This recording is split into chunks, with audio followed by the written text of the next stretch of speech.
Hello दोस्तों, आज हम माय क्रूल लव का 43वां भाग लेके आए हैं। अगर आप हमारे चैनल पर पहली बार आए हैं तो चैनल को सब्सक्राइब करें ताकि कहानी के आगे के एपिसोड पब्लिश होते ही आपको नोटिफिकेशन मिल जाए। कई देर तक रात को बिस्तर में राजवीर बड़ी ही करवटें बदल रहा था। अचानक उसे बड़ी बेचैनी से महसूस हो रही थी। वो एकदम से फ्रस्ट्रेटेड होकर उठकर बैठ गया और बोला, मुझे नींद क्यों नहीं आ रही? इतनी बेचैनी क्यों हो रही है? तभी वह खिड़की की तरफ देखकर सोचने लगा, क्या वो अभी तक वहां पर होगी? राजवीर ने टाइम देखा तो रात की 1 बज चुके थे। बहुत लेट हो गया है। अब तक तो उसे चल ही जाना चाहिए। शायद चली गई होगी। राजवीर गहरी सांस लेकर फिर से लेट गया और आराम से सोने की कोशिश करने लगा, मगर उसे नींद ही नहीं आ रही थी। फाइनली वह खड़ा हुआ, लाइट ऑन की और फिर अपने कमरे की खिड़की के पास जाकर पर्दे को हटाकर बाहर की तरफ देखने लगा। वह चौंक गया ये देखकर कि नूर अभी तक उसकी गाड़ी के सहारे बैठी हुई है। इस बार वह जमीन पर बैठ गई थी, घुटनों को अपने हाथों में पकड़ा हुआ था और उन्हें अपना सर छुपाया हुआ था। पर वो अभी तक वहां पर थी। वो अब तक गई नहीं। ये देखकर राजवीर की हैरानी का ठिकाना नहीं रहा। अब वो थोड़ा टेंशन में आ गया। उसे नीचे जाना चाहिए या नहीं? लेकिन ऐसे कैसे चल जाए? वो नाराज है। नूर ने बहुत बड़ा झूठ बोला है उससे। लेकिन बाहर बहुत ठंड है। अगर पूरी रात यह ऐसे ही बैठी रही और बीमार हो गई तो? राजवीर ने पर्दे लगाए और फिर कमरे में यहाँ वहाँ चक्कर काटकर सोचने लगा, मुझे चले जाना चाहिए। अगर उसे कुछ हो गया तो? हाँ, नाराज की अपनी जगह है, मगर उसे कुछ हो जाए कि मैं बर्दाश्त नहीं कर सकता। उसने फाइनली एक गहरी सांस ली और वह कमरे के बाहर चला गया। नूर अपनी जगह पर बैठी हुई थी। वो काफी रोई थी, रोकर थक गई थी और अब उसे ठंड बहुत लग रही थी। अपने मुंह को घुटनों के बीच में छुपाते हुए वो यही सोच रही थी, जब तक तुम नहीं मान जाओगे, मैं नहीं जाऊंगी। चाहे मैं मर ही क्यों ना जाऊं। बाहर इतनी ठंड थी कि नूर के रोंगटे खड़े हो गए थे। उसने अपने आप को अपने हाथों में लपेट रखा था, मगर फिर भी बहुत ज्यादा ठंड लग रही थी। तभी अचानक उसने किसी के हाथ को अपने कंधे पर महसूस किया। नूर ने अपना सर उठाकर देखा तो अपनी आंखों के सामने राजवीर को देखकर वह हैरान हो गई। पर उसकी आंखों में अगले ही पल खुशी की एक चमक आ गई। उसने राजवीर से कहा, मुझे पता था तुम आओगे। राजवीर गहरी सांस लेकर बोला, ये बचपना कब बंद करोगी तुम? हाँ। उठो। नूर खड़ी हो गई। राजवीर ने एक कोट अपने हाथ में लिया हुआ था, उसने नूर को पहना दिया और फिर कहा, बंद करो ये सब कुछ। तुम्हें क्या लगता है कि तुम्हारे ये सब करने से मैं फिसल जाऊंगा? तुम्हें माफ कर दूंगा। नूर ने रोने जैसी शक्ल बनाकर अपने कान पकड़कर एक मासूम बच्चे की तरह अपने होठों को बाहर निकालकर कहा, आई एम सॉरी। मैं तुमसे छुपाना नहीं चाहती थी। मैं तुमसे झूठ नहीं बोलना चाहती थी। राजवीर ने अपने हाथों को सीने पर क्रॉस किया और कहा, तो फिर क्यों बोला इतना बड़ा झूठ? तुमने मुझसे क्यों छुपाई इतनी बड़ी बात? हम इतने वक्त से एक साथ हैं, क्या कभी भी तुम्हारे दिमाग में ख्याल नहीं आया कि तुम मुझे सच्चाई बता दो? नूर ने बेचारा सा मुंह बनाते हुए कहा, मैं आज ही तुम्हें सच्चाई बताने वाली थी, लेकिन बताने से पहले ही एक्सपोज हो गई। मेरे तुमसे झूठ बोलने के पीछे कुछ रीजंस थे। इस बात पर राजवीर ने कहा, कोई बात नहीं, काफी टाइम है हमारे पास। अपने रीजंस को अच्छे से एक्सप्लेन करो, और आई होप कि तुम मुझे समझा सको क्योंकि तुमने झूठ बहुत बड़ा बोला है मुझसे। अब अंदर चलो, यहाँ बहुत ठंड लग रही है। राजवीर नूर को लेकर घर के अंदर चला गया। नूर सोफे पर बैठी हुई थी। राजवीर 2 कप कॉफी लेकर आया। एक कप उसने नूर के सामने रख दिया और फिर उसके अपोजिट साइड सोफे के ऊपर बैठ गया। नूर ने कॉफी उठाई और फिर उसे पीना शुरू कर दिया। उसने पलकें उठाकर राजवीर की तरफ देखा, जो उसे ही देख रहा था। कॉफी के कप को वापस रखकर सीधी बैठ गई। राजवीर ने कहा, अब बताओ मुझे। नूर ने जवाब दिया, वो एक्चुअली जिस दिन तुम्हारी गाड़ी से मैं टकराई थी, उस दिन मेरे एंगेजमेंट थी और मैं घर से भागी थी। ये सुनकर राजवीर हैरान हो गया और बोला, क्या तुम घर से अपनी एंगेजमेंट के दिन भाग गई थी? नूर ने हाँ में अपना सर हिलाया। राजवीर ने कुछ सोचा और कहा, और पेरिस में तुम बोल रही थी कि तुम अपने बॉस के साथ आई हो। नूर ने ना में अपना सर हिलाकर कहा, मैं वहाँ अपनी कंपनी की तरफ से गई थी, क्योंकि मेरा भाई नहीं जा सकता था। इसलिए हमारी चेयरवुमेन, यानी कि मेरी बड़ी बहन ने मुझे मेरे भाई की जगह पर भेज दिया था। मगर बिजनेस में तुम्हारे और अथर्व के बीच में रायवलरी के किस्से बहुत मशहूर है। अगर तुम्हें शुरू में ही मेरी आइडेंटिटी का पता चल जाता तो तुम मुझे घास भी नहीं डालते। इसलिए मुझे तुमसे झूठ बोलना पड़ा। नूर की बातें सुनकर राजवीर को समझ नहीं आ रहा था कि वह कैसे रिएक्ट करें। नूर राजवीर की तरफ देखकर बोली, जब मैं तुम्हें पहली बार देखा, मुझे तुम तभी पसंद आ गए। पर धीरे धीरे तुम्हारे साथ वक्त बिताया और मुझे तुमसे प्यार हो गया। मैंने डिसाइड किया कि मैं तुम्हें से शादी करूंगी, मगर तुम्हारे फीलिंग्स को लेकर मैं बिल्कुल भी श्योर नहीं थी। तुम्हारे साथ वक्त बिताना चाहती थी, ताकि तुम्हारे मन में अपने लिए फीलिंग्स जगा सकूं। मेरी रियल आइडेंटिटी तुम्हें पता होती तो क्या तुम मुझे अपने पास रखते? मेरे पास कोई और रास्ता ही नहीं था तुम्हारे करीब रहने का। इसलिए मुझे झूठ बोलना पड़ा। मैं तुम्हें सच बताने ही वाली थी, लेकिन मेरी फूटी किस्मत, मेरे कुछ बोलने से पहले ही तुम्हें सच पता लग गया। हम सॉरी राजवीर, पर यह सब कुछ मैंने सिर्फ तुम्हें पाने के लिए किया। नूर की बात सुनकर राजवीर के दिल की धड़कन ही तेज हो गई। उसे पाने के लिए किसी ने इतनी मेहनत की।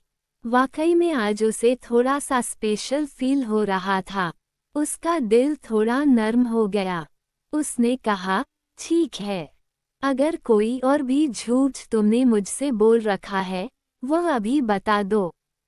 क्योंकि अगर बाद में फिर से मुझे कहीं और से कुछ पता लगा तो तुम्हारी मासूम से शक्ल देखकर भी मैं तुम्हें माफ नहीं करूंगा।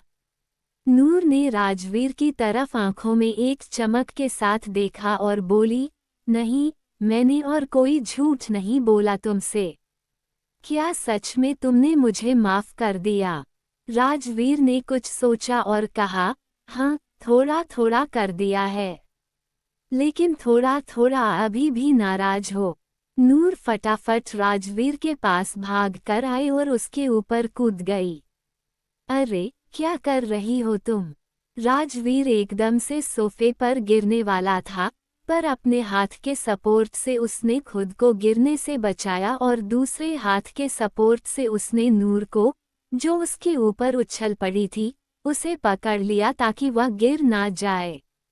नूर राजवीर से बोली, तुम्हारी बाकी की नाराजगी को कैसे दूर करना है, ये भी मुझे पता है। उसके बाद नूर राजवीर के करीब आई और दोनों एक दूसरे की बाहों में समा गए। नूर ने राजवीर के होठों पर अपने होठ रखे और वो उसे किस करने लगी। राजवीर अंदर ही अंदर मुस्कुरा रहा था। उसने नूर को अपने दोनों बाहों में कस के पकड़ा और फिर दोनों प्यार भरी महक में डूब गए। एक दूसरे को कहीं देर तक किस करते रहे। फाइनली दोनों ने किस ब्रेक किया। दोनों के सांसें तेज थी। राजवीर की आंखों में देखते हुए नूर ने कहा, अब तो पूरे तरीके से माफ कर दिया ना, या अब भी थोड़ा थोड़ा बाकी है। राजवीर हल्का सा नूर के गाल को प्यार से सहलाते हुए उसके माथे पर किस किया और कहा, रात बहुत हो गई है, तुम्हें यहीं पर सोना है या घर जाना है? नूर ने जवाब दिया, क्या मैं यही सो सकती हूँ तुम्हारे साथ? इस बात पर राजवीर ने अपने आईब्रोज ऊपर उठे और कहा, मेरे साथ नहीं, तब तक नहीं जब तक हम दोनों एक नहीं हो जाते। नूर के गाल शर्म से लाल हो गए। उसने कहा, ठीक है, मैं इंतजार कर लूंगी। ये बोलकर उसने राजवीर को गले से लगा लिया। दोनों ने एक दूसरे को कस के हग कर लिया। नक्श अपने ऑफिस में बैठा हुआ था। वह काफी फ्रस्ट्रेटेड लग रहा था। तभी केबिन का दरवाजा खुला और नक्श का पिता अंदर आया। वह हल्का गुस्से में लग रहा था।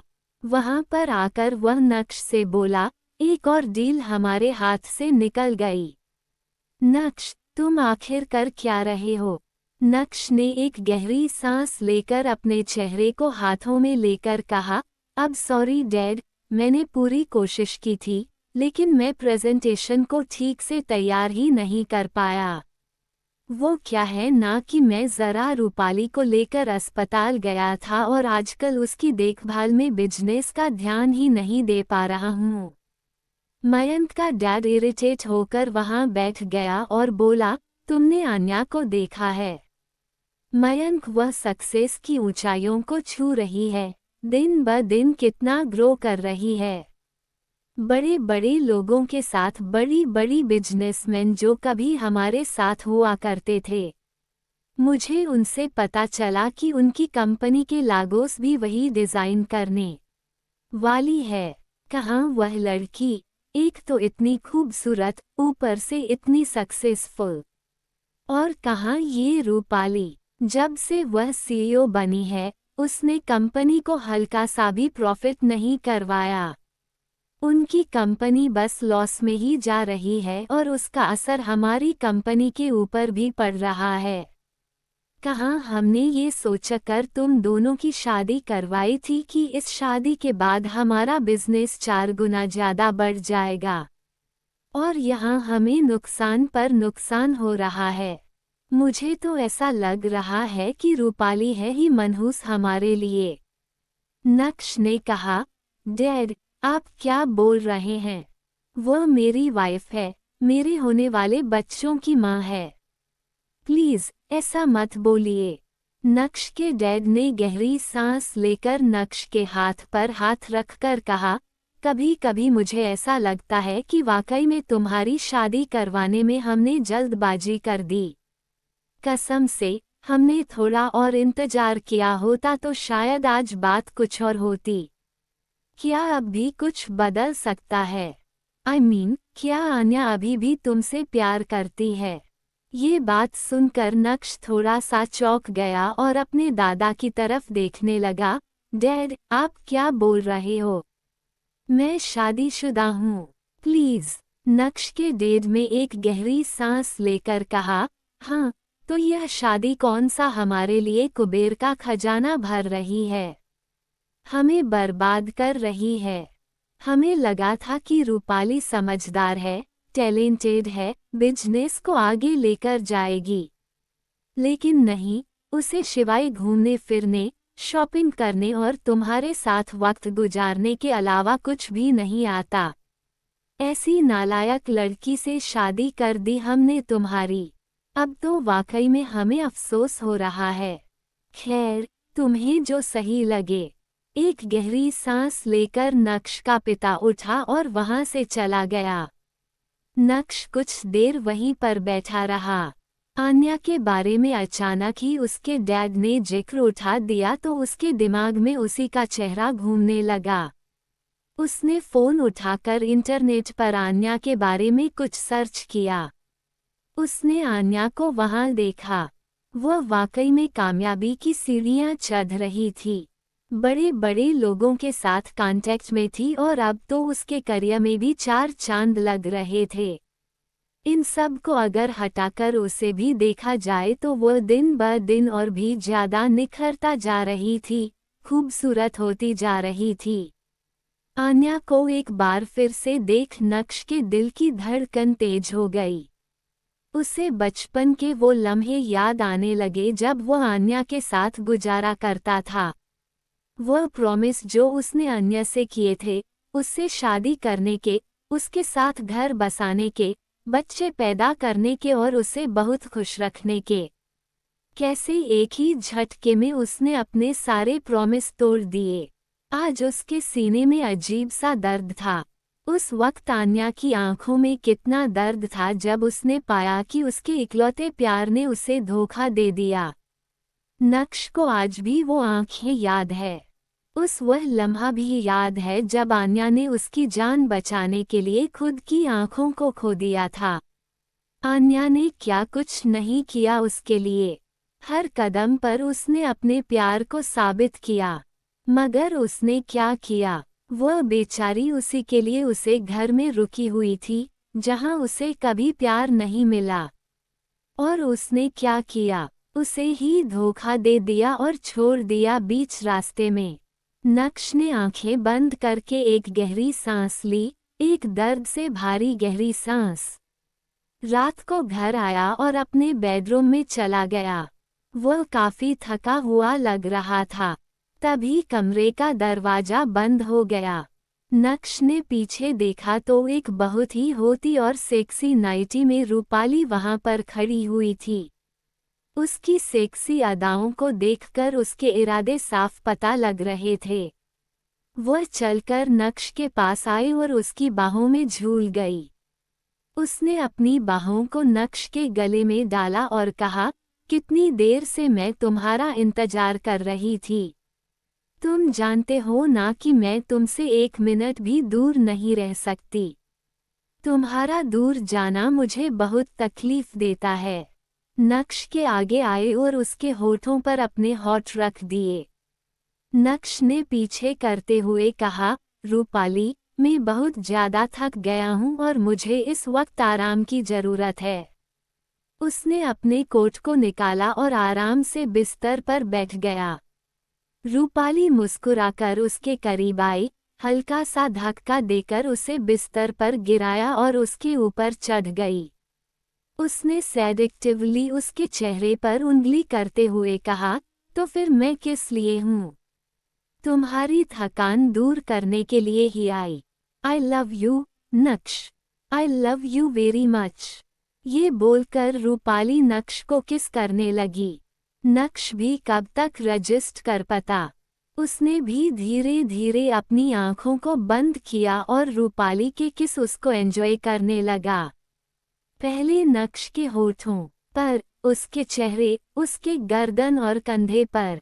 धीरे धीरे उसके शर्ट के बटन खोलकर उसकी बॉडी पर रूपाली किस करने लगी।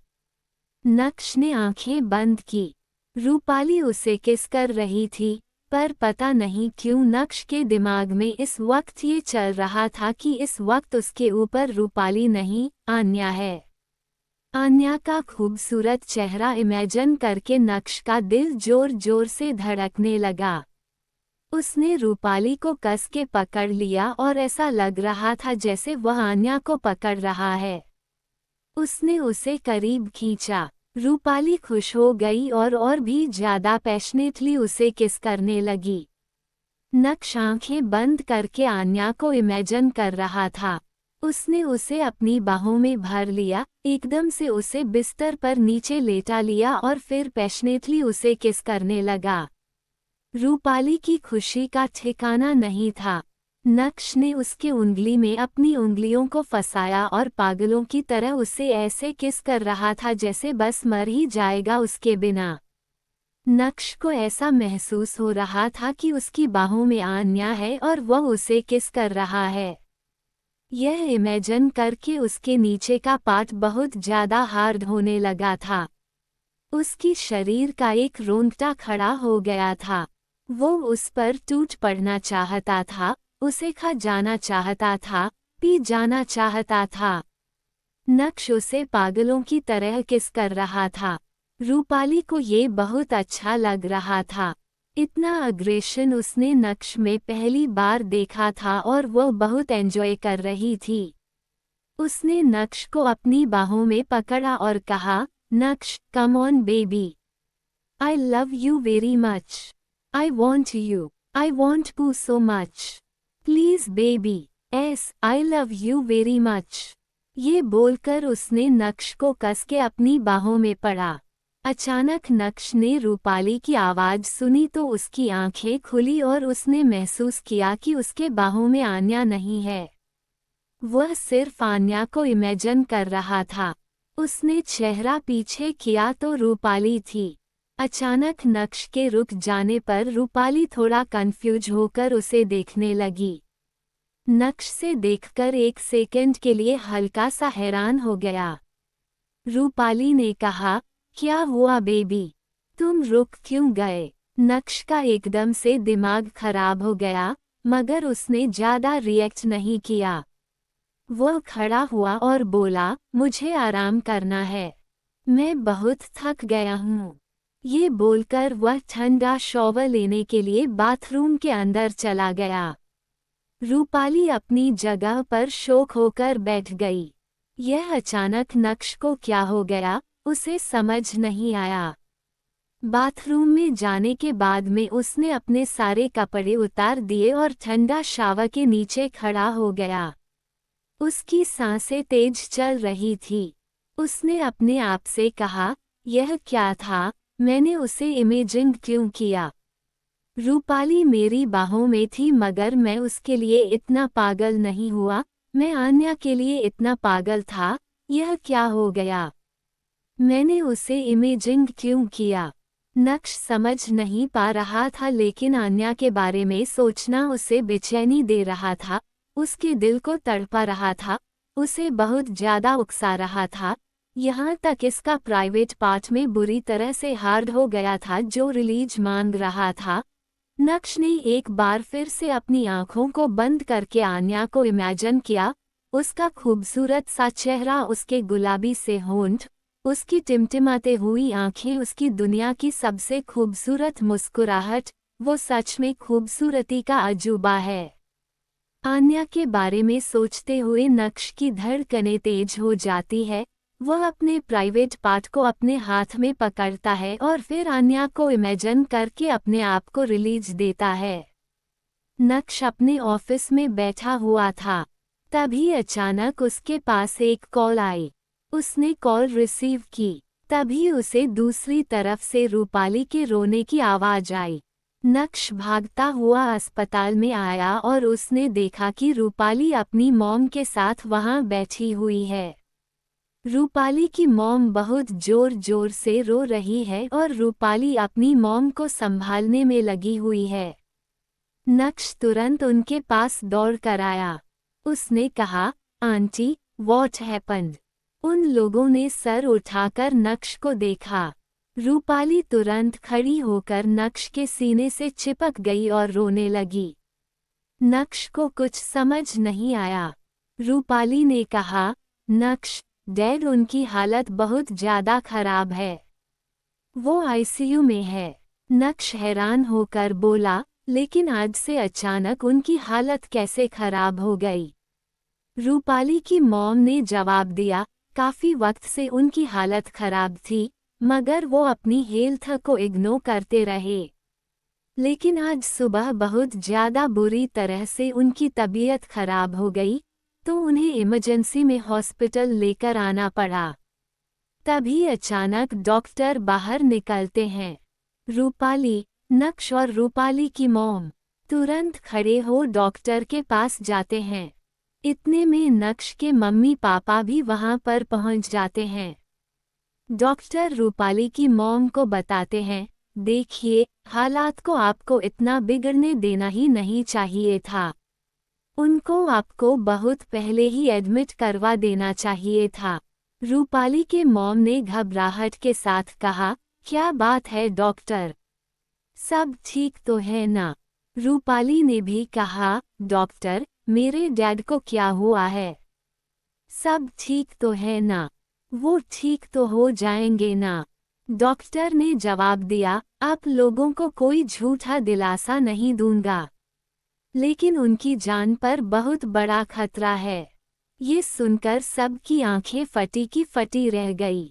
नक्श की मॉम ने कहा, जान पर खतरा है से आपका क्या मतलब है? डॉक्टर, क्या हुआ है उनको? डॉक्टर ने उनका सर केस समझाते हुए कहा, मिस्टर मित्तल की हालत काफी क्रिटिकल है।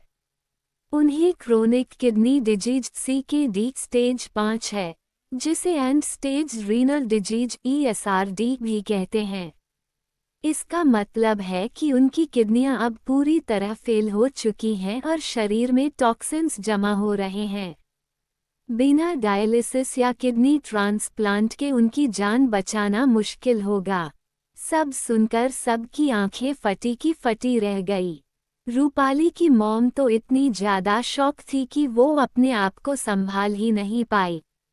वो लड़खड़ा कर गिरने वाली थी कि नक्श ने तुरंत उन्हें पकड़ते हुए कहा, आंटी, संभालिए अपने आप को। रूपाली की मॉम सदमे में चली गई थी। उसकी आंखों से आंसू टपकने लगे थे। उसके पति की जान खतरे में थी, भला वो अपने आप को कैसे संभाल सकती थी? नक्श डॉक्टर से बोला, डॉक्टर, क्या इलाज है? क्या उनको डायलिसिस पर रखा जा सकता है? I mean, क्या यह इलाज मुमकिन है? डॉक्टर ने जवाब दिया, वैसे तो मुमकिन है, लेकिन डायलिसिस उनको ज़्यादा टाइम तक जिंदा रख नहीं पाएगी। तो मेरे ख्याल से किडनी ट्रांसप्लांट बेस्ट ऑप्शन है। तो हमें उनका किडनी ट्रांसप्लांट करना होगा। उनके फैमिली रिलेटिव में से अगर कोई चाहे तो उनका किडनी डोनेट कर सकता है। वैसे भी खून के रिश्तों में किडनी डोनेशन की संभावना ज़्यादा बढ़ जाती है। ब्लड ग्रुप आसानी से मैच हो जाते हैं और बाकी की चीज़ों में भी दिक्कत ज़्यादा नहीं आती। डॉक्टर की बात सुनकर सब सच में पड़ जाते हैं। रूपाली की मॉम तुरंत खड़ी होकर बोली, क्या ऐसा हो सकता है? डॉक्टर, क्या मैं किडनी दे सकती हूँ? डॉक्टर ने जवाब दिया, क्या आपकी पहले कोई मेडिकल हिस्ट्री रही है?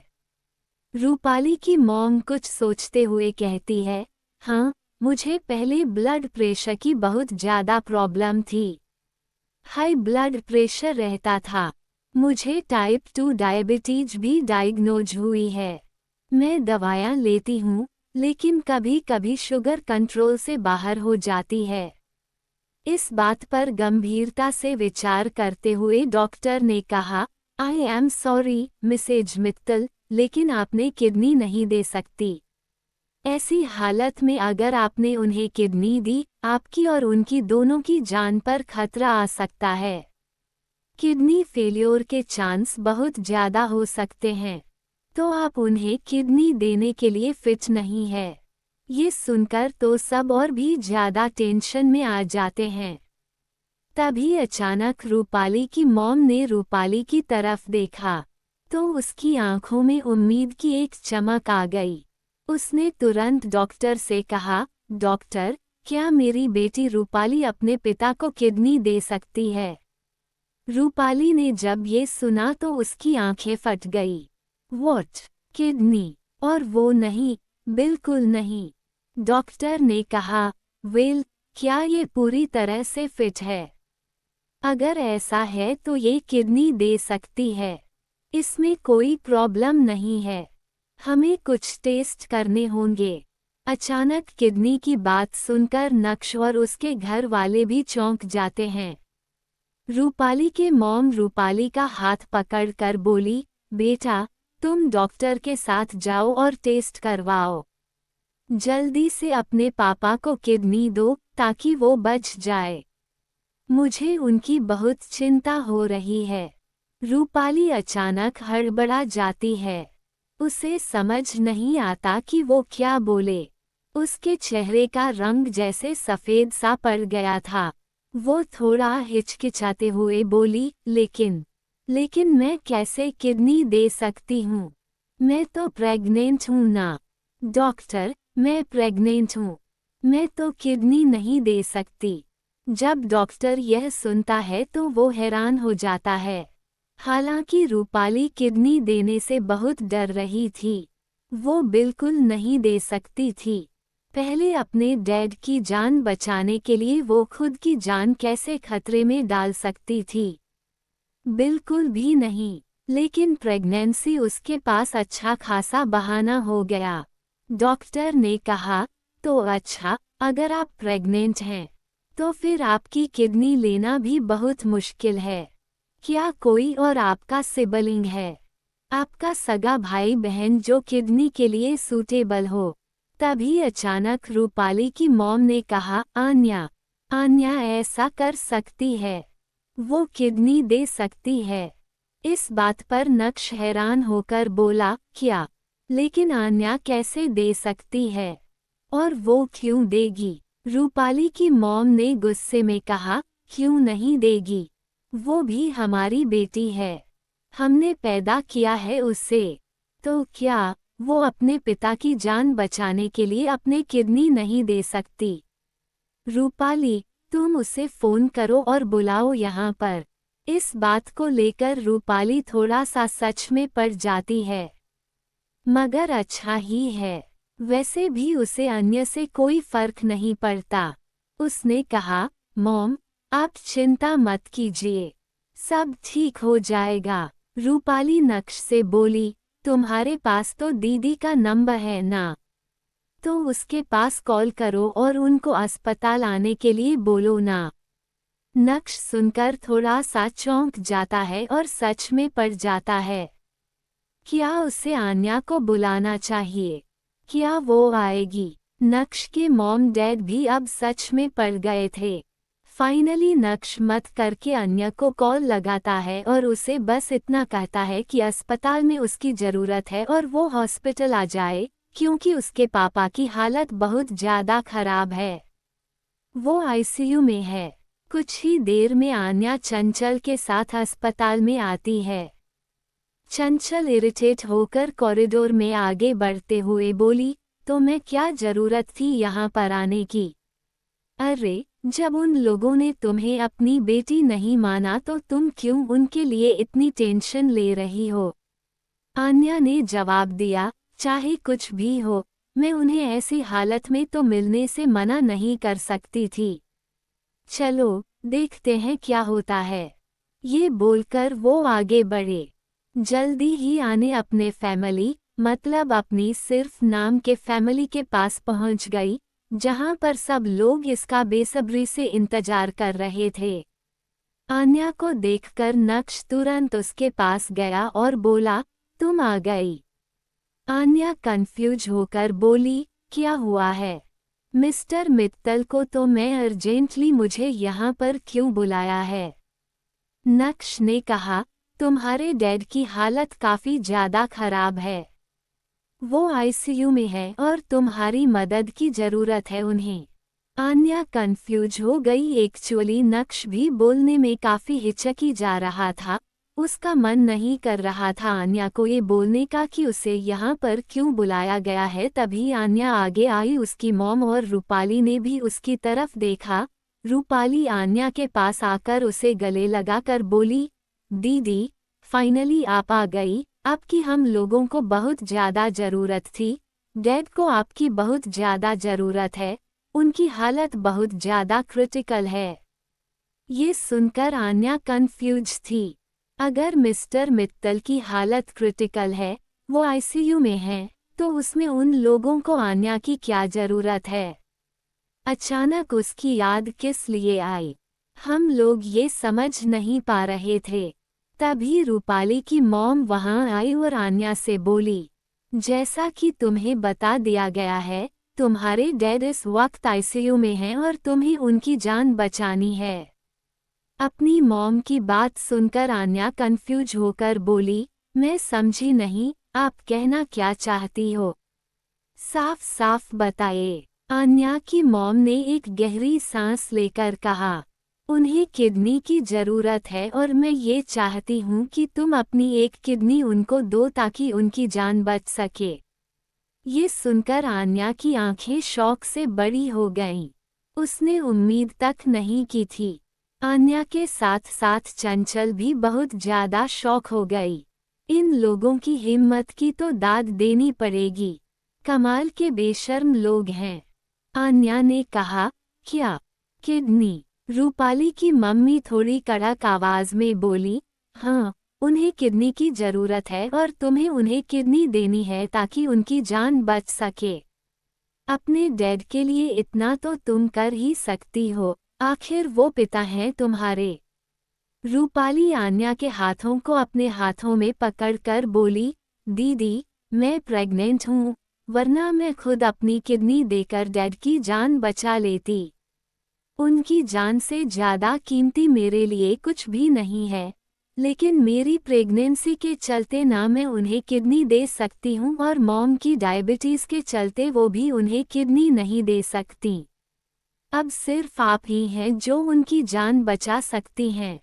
डैड की जान आपके हाथ में है, दीदी प्लीज उन्हें बचा लीजिए, अपनी एक किडनी उन्हें दे दीजिए।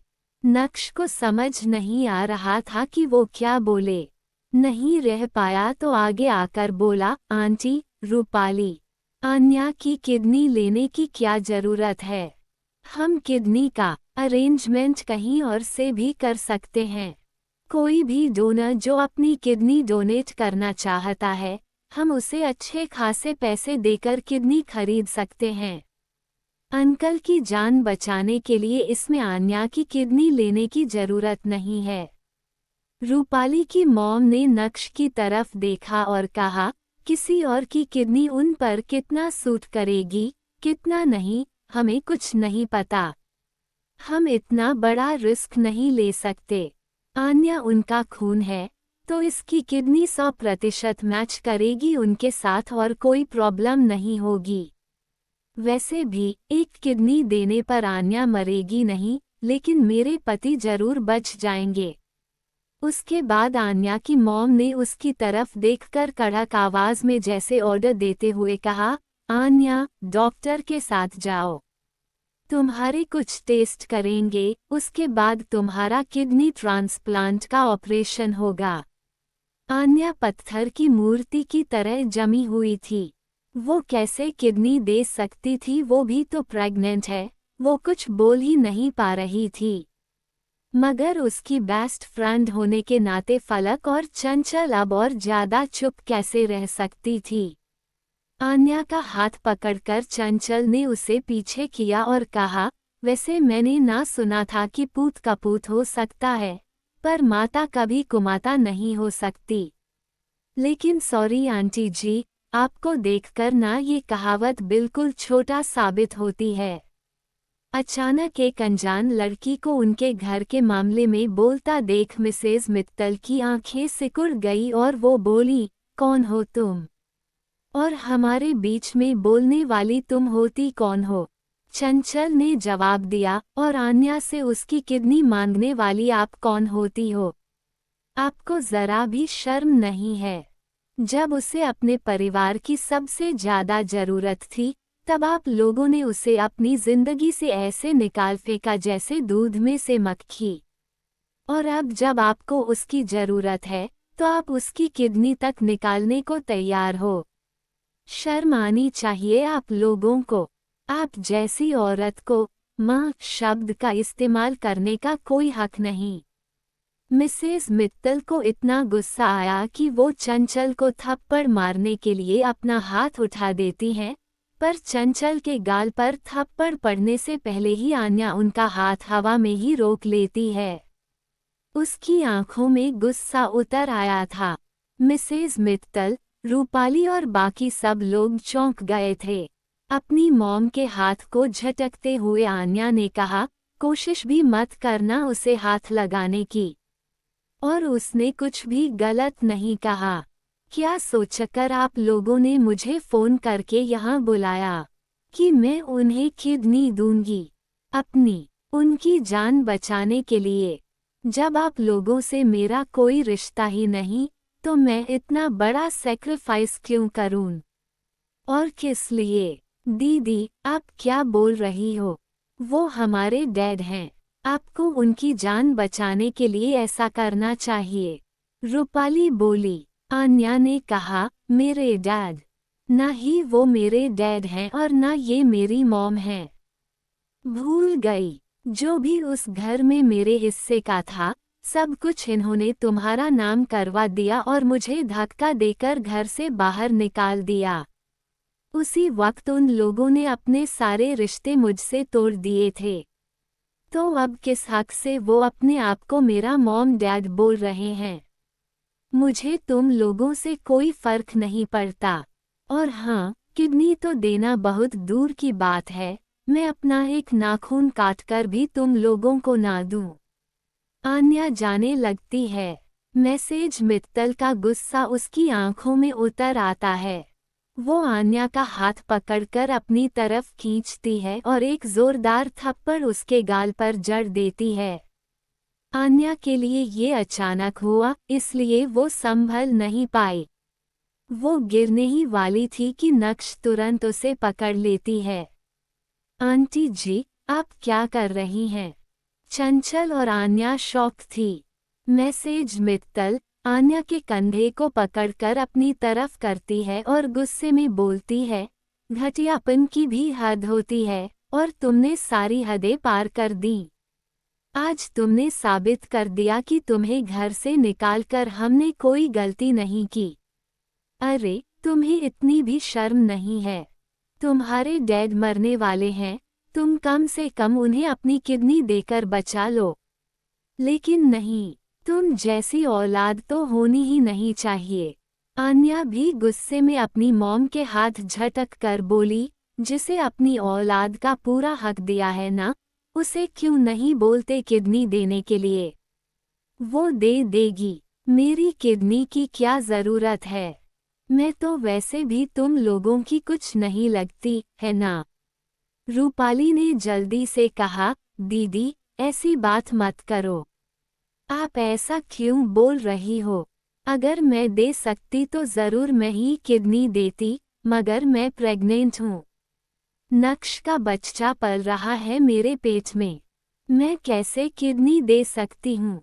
इस बात पर चंचल अपनी आईब्रो ऊपर उठाकर बोली, अच्छा, तुम प्रेग्नेंट हो इसमें कोई शक नहीं, लेकिन ये बच्चा नक्श का ही है, क्या तुम्हें इसका पूरा यकीन है? चंचल की इस बात से सबकी आंखें फटी की फटी रह गई। सब लोग चंचल की तरफ देखने लगे। आन्या भी हैरान होकर चंचल की तरफ देखने लगी, क्योंकि ये शब्द उसने भी एक्सपेक्ट नहीं किए थे। रूपाली आश्चर्य और गुस्से से भरकर चिल्लाई, ये क्या बकवास कर रही हो तुम? कहना क्या चाहती हो? नक्श मेरा पति है, मैं उसी के बच्चे की मां बनने वाली हूँ। क्या मतलब है तुम्हारा? चंचल ने अपनी आंखें घुमाते हुए कहा, कम ऑन, तुम्हारे इस मीठे से झूठ में तुम्हारी और नक्श की फैमिली तो आ ही गई होगी, यहाँ तक कि नक्श भी आ गया होगा। लेकिन हमसे तो कोई उम्मीद मत रखना। उन लोगों को बेवकूफ़ बना सकती हो, हम लोगों को नहीं।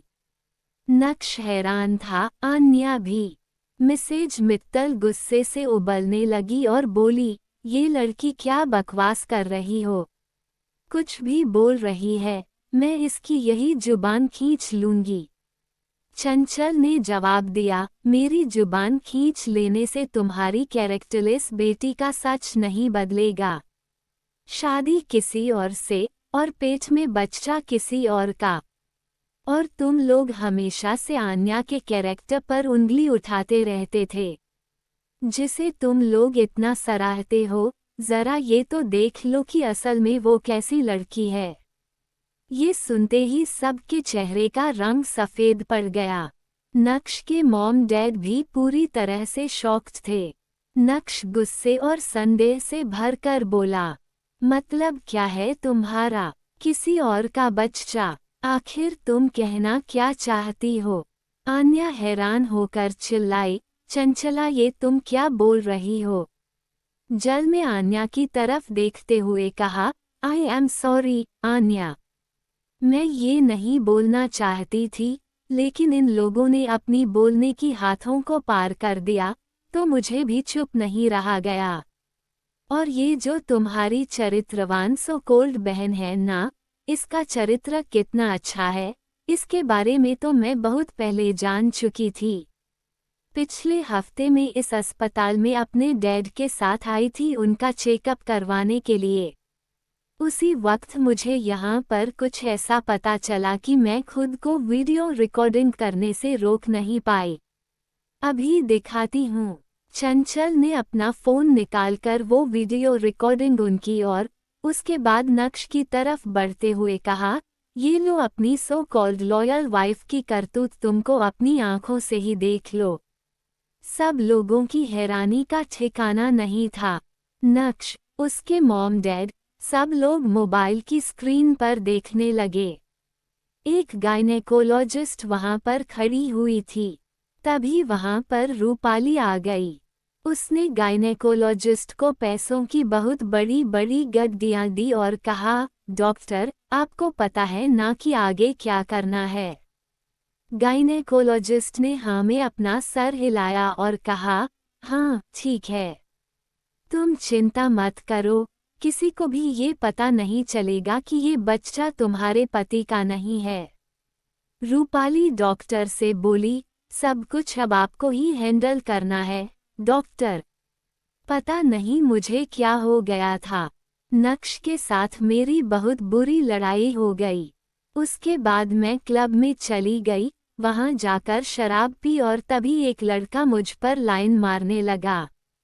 काफी हैंडसम था वो। नक्श की वजह से मैं गुस्सा थी और शराब के नशे में मैंने उस लड़के के साथ, मैं ये सब नहीं करना चाहती थी, पर गलती से हो गया। मुझे आइडिया भी नहीं था कि मैं उस रात के बाद प्रेग्नेंट हो जाऊंगी। ये बच्चा नक्श का नहीं है।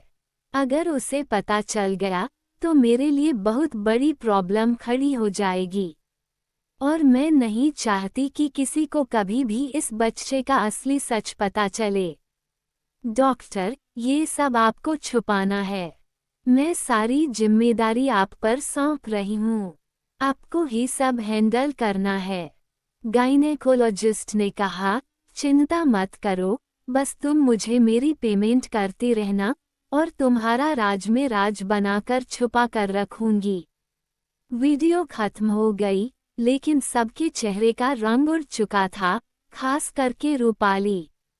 उसके तो पूरे चेहरे पर पसीना आ गया था। दिल की धड़कन तेज हो गई थी। उसने सोचा तक नहीं था कि उसकी इतनी सीक्रेट बात का ये लड़की वीडियो बना लेगी और उसके ही पति को दिखा देगी। नक्श इतना हैरान था कि उसकी हैरानी का कोई भी ठिकाना नहीं था। नक्श के मॉम डैड भी जैसे एक पल के लिए सदमे में चले गए थे।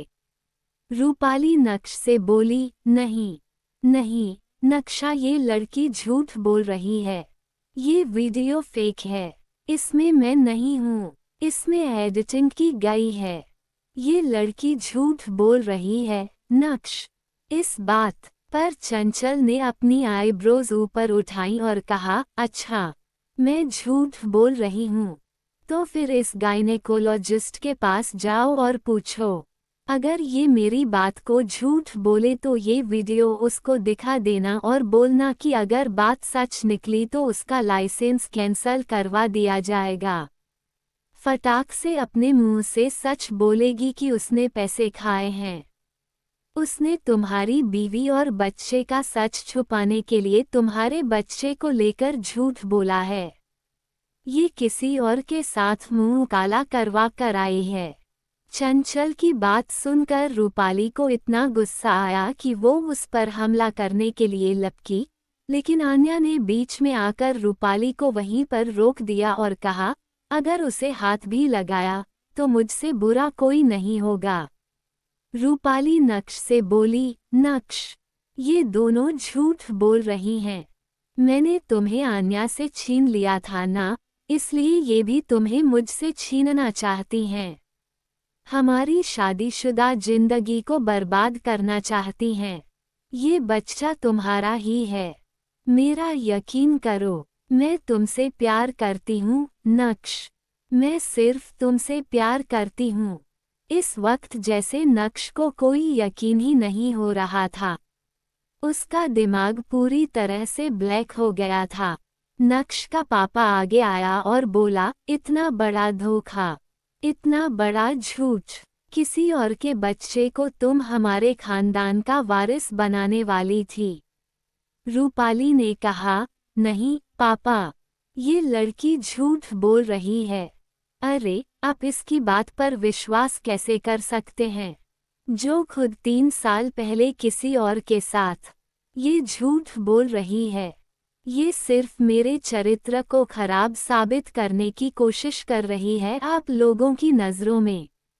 मेरा यकीन मानिए, मैं नक्श के बच्चे की माँ बनने वाली हूँ। ये बच्चा नक्श का ही है। लेकिन अब बहुत देर हो चुकी थी, बहुत ज़्यादा देर। अब किसी को भी रूपाली की बात पर विश्वास नहीं था। रूपाली नशे में बोली, नक्श प्लीज़ कुछ बोलो ना। नक्श ने कहा, अब मैं नहीं, अब डीएनए टेस्ट बोलेगा। मैं इस बच्चे का डीएनए टेस्ट करवाऊंगा। अगर ये बच्चा मेरा नहीं हुआ रूपाली, तो फिर मुझसे बुरा कोई नहीं होगा। ये सुनकर रूपाली के चेहरे का रंग सफ़ेद पड़ गया। नक्श उसका हाथ पकड़कर उसे डॉक्टर के पास ले जा रहा था कि रूपाली ने एक झटके में अपने हाथ को नक्श के हाथ से आज़ाद किया और चिल्लाकर बोली, हाँ, नहीं है ये तुम्हारा बच्चा, किसी और का बच्चा है। ये सुनकर सबके रोंगटे खड़े हो गए, पर चंचल के होठों पर मुस्कुराहट थी। आन्या भी शौक में थी, बाकी सब भी शॉक्ड थे। चंचल ने कहा, ये सब तुम्हारी वजह से हुआ है, इसमें मेरी कोई गलती नहीं थी। शादी के बाद भी मैंने कितनी कोशिश की तुमसे प्यार करने की, हमारे रिश्ते को अच्छा चलाने की, तुम्हारे साथ वक्त बिताने की। लेकिन तुम हमेशा काम में उलझे रहते थे और उसके बाद मुझसे झगड़ा करते थे। और क्या करती मैं, नशे में हो गया ये सब कुछ। अबॉर्शन भी नहीं करवा पाए क्योंकि कॉम्प्लिकेशंस थे। अगर अबॉर्शन करवा लिया होता तो दोबारा कभी मां नहीं बनती, इसलिए मुझे ऐसा करना पड़ा। लेकिन मेरी बात समझने की कोशिश करो, मैं तुमसे बहुत ज़्यादा प्यार करती हूँ। मैं कुछ भी कर सकती हूँ तुम्हारे लिए। नक्श इतना ज़्यादा गुस्से में पागल हो गया कि उसने रूपाली को इतना खींचकर थप्पड़ मारा कि पूरा कॉरिडोर गूंज उठा। अगले ही पल चारों तरफ सन्नाटा छा गया। आने जाने वाले लोग एकदम से ठहर गए और सब इस सीन को देखने के लिए रुक गए। नक्श चौंक कर रूपाली को देख रहा था, मगर उसकी आंखों में गुस्सा भी था और नमी भी। उसने कहा, कभी नहीं। तुम्हारी हिम्मत कैसे हुई मुझे इतना बड़ा धोखा देने की। रूपाली रोने लगी और बोली, नक्श प्लीज़ मेरा विश्वास करो। मैं तुमसे बहुत प्यार करती हूँ। मैं तुम्हें पाने के लिए क्या कुछ नहीं किया। मैं बहुत प्यार करती हूँ तुमसे। नक्श की मॉम गुस्से में आकर बोली, नक्श तुम अभी इस लड़की को डिवोर्स दोगे। मैं इस कैरेक्टरलेस लड़की को अपने घर में बर्दाश्त नहीं कर सकती। रूपाली और उसकी मॉम दोनों की आंखें फटी रह गईं। रूपाली की मम्मा आगे आकर बोली, ये क्या बोल रही हो आप? मेरी बेटी को आपका बेटा डिवोर्स कैसे दे सकता है? शादी कोई मजाक नहीं है। शादी हुई है दोनों की, ऐसे कैसे तलाक ले सकते हैं? इस पर नक्श की मॉम ने कहा, अच्छा, उसे उस वक्त ये याद नहीं आया कि वो नक्श की बीवी है, जब किसी और की बाहों में रंगरलियां मना रही थी। किसी और के बच्चे को हमारे खानदान का नाम देना चाहती है। ये मैं होने नहीं दूंगी। सुनिए जी, आप अभी इसी वक्त वकील के पास जाकर डिवोर्स के पेपर तैयार करवाए।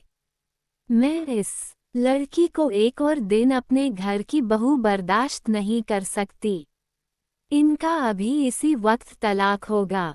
रूपाली की आंखों में आंसू आ गए। वो नक्श के पैरों में गिरते हुए बोली, नक्श प्लीज ऐसा मत करो, प्लीज प्लीज ऐसा मत करो ना, मैं तुम्हारे बिना नहीं जी सकती। मगर नक्श अपनी जगह पर पत्थर की मूर्ति बनकर खड़ा था। एक ही पल में जैसे सब कुछ बर्बाद सा हो गया था। उसे कुछ समझ में नहीं आ रहा था। चंचल आन्या को वहां से चलने का इशारा करती है, फिर दोनों जाने लगती हैं क्योंकि वो लोग इस ड्रामा का हिस्सा बिल्कुल नहीं बनना चाहती थीं। तभी अचानक रूपाली ने देखा कि वो लोग जा रहे हैं। रूपाली गुस्से में बोली, आन्या। आन्या के कदम रुक गए। रूपाली उठकर गुस्से में आन्या के पास गई और उसकी गर्दन पकड़ ली। ये सब कुछ तुम्हारी वजह से हुआ है। बदला ले रही हो ना तुम मुझसे? बदला ले रही हो ना? 3 साल पहले मैंने तुम्हें किसी अजनबी के साथ उसके कमरे में नशा देकर सुला दिया था। तुम्हारा रेप करवा दिया था। तुम्हारे नक्श को तुमसे छीन लिया। तुमने इस बात का बदला लिया है ना मुझसे। एक बार फिर से रूपाली की बात सुनकर सबके रोंगटे खड़े हो गए, आंखें फटी की फटी रह गईं, उनकी हैरानी का ठिकाना नहीं था। चंचल ने तुरंत रूपाली को आन्या से दूर किया क्योंकि वह जानती थी कि आन्या प्रेग्नेंट है। अगर आन्या और उसके बच्चे को कुछ भी हो गया तो डीडी सबको जिंदा जला देगा और वो खुद अपनी बेस्ट फ्रेंड को एक खरोंच भी नहीं आने दे सकती थी। उसने रूपाली से कहा, दूर हटो तुम उसके साथ जितना बुरा कर सकती थी, तुम कर चुकी हो। कहते हैं ना किए का फल जरूर मिलता है, तुम्हें भी तुम्हारे किए का फल ही मिल रहा है। रूपाली रोते हुए तिलमिलाते हुए बोली, मैं तुम्हें जिंदा नहीं छोड़ूंगी, आन्या, जिंदा नहीं छोड़ूंगी मैं तुम्हें। तुम ऐसा कैसे कर सकती हो मेरे साथ? तभी अचानक नक्श के जोर से चिल्लाने की आवाज चारों तरफ गूंज गई। बस सब लोगों ने शौक होकर नक्श की तरफ देखा। नक्श गुस्से में उबलता हुआ आगे आया और रूपाली से बोला, बहुत हो गया। तुमने इतना बड़ा कांड किया, मुझे पता तक नहीं चला। तुमने आन्या के साथ हो, सब कुछ क्यों, आखिर क्यों? वह बहन थी तुम्हारी, तुम उसके साथ ऐसा कैसे कर सकती थी? रूपाली गुस्से में चिल्ला कर बोली, तो और क्या करती मैं? मुझे नहीं पसंद थी वह। मुझसे ज्यादा खूबसूरत, मुझसे ज्यादा स्मार्ट थी। तुम्हारी शादी मेरे साथ फिक्स की गई थी, मगर इसके आते ही तुम इसकी खूबसूरती के देखकर इसके प्यार में पागल हो गए और इससे शादी करने की जिद करने लगे। ग्रैंडपा और ग्रैंड मॉम ने भी ज्यादातर प्रॉपर्टी के शेयर्स इसके नाम पर किया। क्यों? इसके आने से पहले मैं प्रिंसेस की तरह रहती थी, लेकिन इसके आते ही मेरा सब कुछ बट गया इसके साथ और इसे मुझसे ज्यादा मिल गया। मुझे जलन होती थी इससे, मैं बिल्कुल पसंद नहीं करती थी इसे। इसलिए मैंने इसकी जिंदगी को बर्बाद करने के लिए जो हो सकता था, वह किया। मॉम डैड की नज़रों में इस हद से ज्यादा गिराया, इसका रेप तक करवाया मैंने और हार्मोन के इंजेक्शन देकर इसे 100 किलो का भी मैं ही बनाया था ताकि ये बदसूरत दिखे और फिर तुम्हारा दिल इसके ऊपर से हट जाए। मैं तुम्हें सेड्यूस करके अपने करीब लेकर आई ताकि तुम्हें मुझसे प्यार हो जाए और तुम मुझसे शादी करो। इसे ठुकरा कर और मैं कामयाबी हुई, मगर अब इसने हर चीज का बदला लिया है मुझे। ये मुझे पटला लेने आई है वापस। I hate hate her, I hate हर।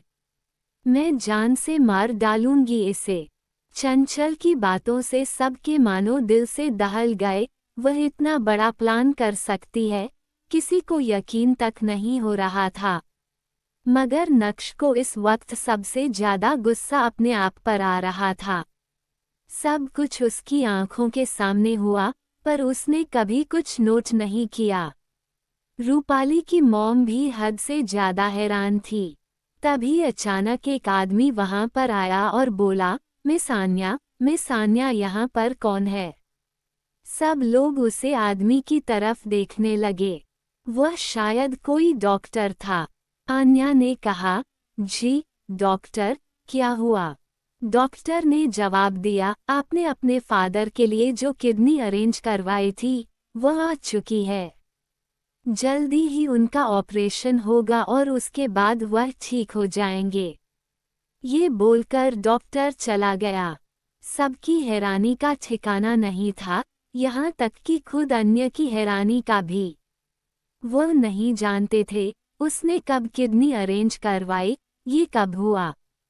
फिर वह शायद कुछ समझ गईं, क्या ये सब डीडी ने किया? मगर बिना बताए, बिना कुछ कहे ऐसे कैसे? अपने पति की जान बचता हुआ देखकर मिसेज मित्तल की जान में जान आई।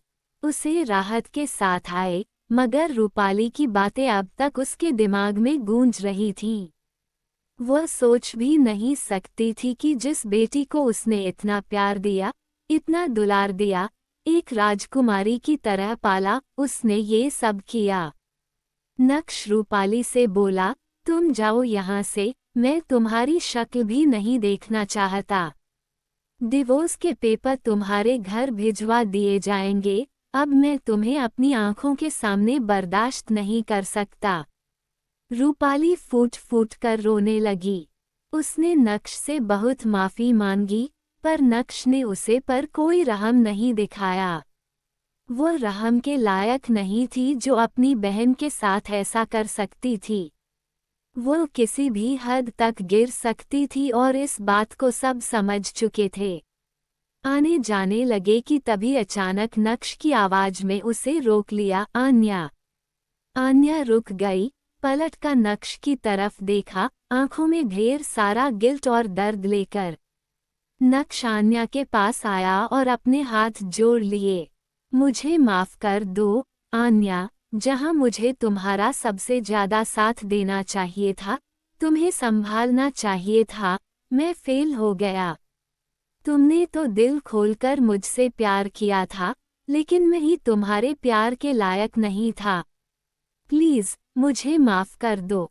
आन्या ने कहा, मुझे तुमसे कोई शिकायत नहीं है, नक्श कभी नहीं थी, अब भी नहीं है। आन्या के हाथों को अपने हाथों में पकड़कर बोला, मैं तुमसे कुछ कहना चाहता हूँ, और वह चुपचाप खड़ी रही। नक्श ने हिम्मत करके कहा, क्या तुम मुझे एक और मौका दे सकती हो सब कुछ ठीक करने का? मैं वादा करता हूँ, इस बार कोई गलती नहीं करूँगा, प्लीज आन्या, सिर्फ एक मौका। आन्या जब ये सुनती है तो हैरान हो जाती है। रूपाली नक्श के पास आकर बोली, तुम ऐसा कैसे कर सकते हो? ना, मैं तुम्हारी बीवी हूँ, तुम ऐसा कैसे कर सकते हो? नक्श की माँ रूपाली के पास आई, उसके बालों को पकड़कर दूर फेंकते हुए बोली, दूर रहो मेरे बेटे से, खबरदार अगर उसके करीब आई, वरना यही मार मार कर जान ले लूंगी। चंचल फूट फूट कर रोने लगी। रोते रोते वो वहां से भाग गई, पर किसी ने उसे रोका नहीं और कोई उसके पीछे नहीं गया। नक्श की माँ आन्या के पास आकर बोली, नक्श बिल्कुल सही कह रहा है, आन्या हमें कोई प्रॉब्लम नहीं है तुम्हें अपने खानदान की बहू बनाने में। तुम नक्श से शादी कर लो, हमने भी तुम्हें बहुत गलत समझा, हमें माफ कर दो, मगर हम वादा करते हैं कि तुम्हें अपनी बेटी से भी बढ़कर रखेंगे। प्लीज, नक्श को अपनी जिंदगी में आने का एक मौका दो, उसे माफ कर लो और उससे शादी कर लो। आन्या उनकी बातें चुपचाप सुनते रहे। नक्श के पापा ने भी आकर अपने बेटे को एक मौका देने की बात आन्या के सामने रखी। आन्या एक गहरी सांस लेकर अपने हाथों को नक्श के हाथों से अलग किया। नक्श कंफ्यूज हो गया, हैरान हो गया, मगर उसकी आंखों में एक प्लीज भी था, जैसे वह डेस्परेटली आन्या से यह मौका चाहता है। आन्या ने कहा, देखो नक्शा, तुमने जो कुछ भी किया उसके लिए मुझे तुमसे कोई शिकायत नहीं। मैंने तुम्हें माफ किया, लेकिन अब मैं तुम्हारे साथ कोई रिश्ता नहीं रख सकती। जो था वो बहुत पहले ही खत्म हो चुका है और दोबारा वो शुरू नहीं हो सकता। मुझे तुमसे कोई शिकायत नहीं, बस खुश रहो अपनी जिंदगी में हमेशा। नक्श के पापा ने कहा, आन्या, प्लीज समझने की कोशिश करो। नक्श आज भी तुम्हारे फिक्र करता है। जब भी हम तुम्हारे बारे में कुछ भी उल्टा सीधा बोलते, तो सिर्फ वह अकेला था जो तुम्हारे लिए स्टैंड लेता था, जिससे तुम्हारी फिक्र थी। वह आज भी तुम्हें चाहता है। उसे एक मौका दे दो, उससे शादी कर लो। इस बात पर आन्या ने कहा, मैं नक्श से शादी नहीं कर सकती और मैं उससे शादी क्यों करूं, जबकि मैं पहले से ही शादीशुदा हूं। आन्या ने जैसे ही यह बात बोली, आंखें एक बार फिर से फट गईं। सबकी हैरानी का ठिकाना नहीं था। सबसे ज्यादा नक्श हैरान था। एक बार फिर से माहौल में सन्नाटा पसर गया। कुछ सेकंड के बाद नक्श शौक से बाहर निकालकर आन्या से बोला, तुम शादीशुदा हो। चंचल ने बहुत प्राउडली कहा, सिर्फ शादीशुदा नहीं है, मेरे जीजू के बच्चे की माँ भी बनने वाली है। वो प्रेग्नेंट है और वह अपने पति के साथ बहुत खुश है।